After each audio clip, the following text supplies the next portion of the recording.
یا اللہ تو ہر کسی کی صبح کو اپنی رحمتوں نعمتوں اور برکتوں میں خوشنما کر دے، آمین۔ میرے اللہ ہر برائی سے بچانا مجھ کو، نیک جو راہ ہے اسے راہ پر چلانا مجھ کو۔ اے اللہ تیری رحمت اور برکتیں وہاں سے نازل فرما جہاں سے ہمیں امید بھی نہ ہو۔ اپنی نیکی چھپانا یہ ہماری سوچ کا امتحان ہے، اور دوسروں کے گناہ چھپانا یہ ہمارے کردار کا امتحان ہے۔ دنیا کو چاہنے والا بکھر جاتا ہے اور اللہ کو چاہنے والا نکھر جاتا ہے۔ ہو سکتا ہے کہ دنیا میں منافق بازی لے جائے، لیکن آخرت میں ایمان والوں کا دن ہوگا۔ اللہ کی نافرمانی کرنے سے انسان ہمیشہ پریشان ہی رہتا ہے، چاہے بادشاہ ہی کیوں نہ بن جائے، اور اللہ کو راضی کرنے سے انسان ہمیشہ سکون میں ہی رہتا ہے، چاہے فقیر کیوں نہ بن جائے۔ جو فیصلہ میرا رب کرتا ہے عرش سے فرش تک وہی بہترین ہوتا ہے۔ تمہارا رب جس چیز کو تمہارے قریب کر دے تو اس میں حکمت تلاش کرو، اور جس چیز کو تم سے دور کر دے تو اس پر صبر اختیار کرو۔ اپنے رب کریم کے فیصلوں پر راضی ہو جاؤ، وہ بڑا مہربان ہے۔ جن گھروں میں اللہ کا ذکر ہوتا ہے ان گھروں میں اللہ کی رحمت، برکت، نعمت اور رزق کی کمی نہیں ہوتی۔ اللہ جب کسی سے راضی ہوتا ہے تو سب سے پہلے اسے سجدے کی توفیق دیتا ہے، پھر چاہے وہ سجدہ خوشی کا ہو یا غم کا۔ ہر مسلمان کا فرض ہے کہ وہ اپنے علم کو بڑھائے، کیونکہ علم کو حاصل کرنا بھی اسلام میں فرض ہے۔ تم اللہ تعالیٰ کی ایسی عبادت کرو گویا کہ تم اللہ کو دیکھ رہے ہو۔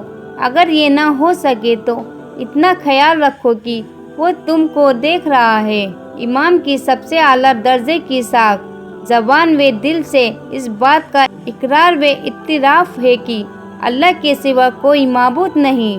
اپنے سے کمتر شخص پر نظر ڈالو، اپنے سے بدتر کو نہ دیکھو۔ اس طرح ممکن ہے کہ تم اللہ کی نعمت کو بہتر دیکھ سکو۔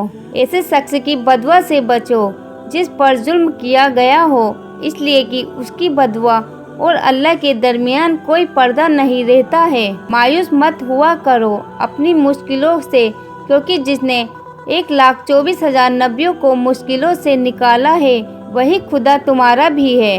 بے شک میرا رب انہی لوگوں سے خوش ہوتا ہے جو اپنے آپ سے بھی زیادہ دوسروں کی فکر کرتا ہے۔ دنیا اور آخرت کی ساری تعریف صرف اللہ کے لیے ہے جو بڑا رحیم و کریم ہے۔ حسد وہی کرتا ہے جس کو اللہ کی نعمت کم لگتی ہے، اور شکر وہ کرتا ہے جسے نعمت کے آگے اپنی حیثیت کم لگتی ہے۔ کوشش کیجیے کہ عبادت، محبت اور معافی میں کوئی تیسرا شریک نہ ہو، کیونکہ یہ سب پردے کی چیز ہے۔ وہ میرا مہربان رب ہے جو مجھے نئی صبح دے کر پھر مہلت دے دیتا ہے کہ شاید میرا بندہ توبہ کر لے اور میں اسے بخش دوں۔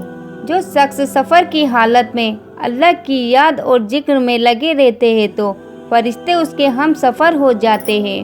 اللہ ان دعاؤں کو بھی رد نہیں ہونے دیتا جو بے انتہا صبر کے ساتھ بار بار مانگی گئی ہو۔ اپنے مانگنے پر یقین ہو یا نہ ہو، دینے والے رب پر پورا یقین کر لو۔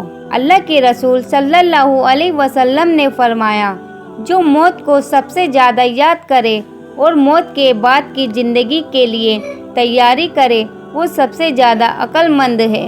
نماز واحد حکم ہے جسے آسمان سے اللہ نے وحی کے ذریعے نہیں اتارا، بلکہ اپنے محبوب محمد صلی اللہ علیہ وسلم کے عرش پر بلا کر تحفے میں دیا ہے۔ سبحان اللہ۔